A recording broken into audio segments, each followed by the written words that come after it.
आज 12 मई 2025 को दुनिया भर के मुसलमान यौम तशक्कुर मना रहे हैं। ये दिन पाकिस्तान की शानदार फतह की याद में मनाया जा रहा है, जब पाकिस्तानी अफवाज ने भारत के खिलाफ एक अजीम कामयाबी हासिल की। इस दिन को न सिर्फ पाकिस्तानियों ने बल्कि दुनिया भर के मुसलमानों ने फ़ख्र, खुशी और शुक्राने के जज्बे के साथ मनाया।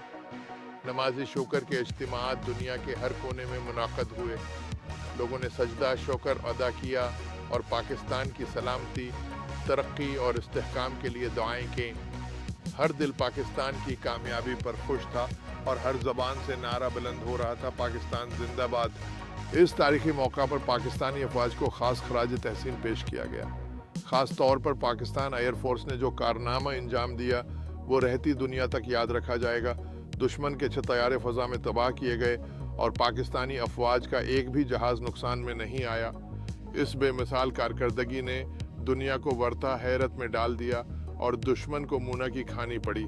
ये फतह सिर्फ एक अस्करी कामयाबी न थी, बल्कि ये पूरी कौम के हौसले, इत्तेहाद और जज्बा ईमानी की अलामत बन गई। सोशल मीडिया पर, घरों में, मस्जिदों में और तालीमी अदारों में वतन से मोहब्बत के नगमे गूंज रहे थे। बच्चों ने अपने चेहरों पर पाकिस्तानी झंडे बनाए, पाक फौज जिंदाबाद, पाकिस्तान पाइंदाबाद।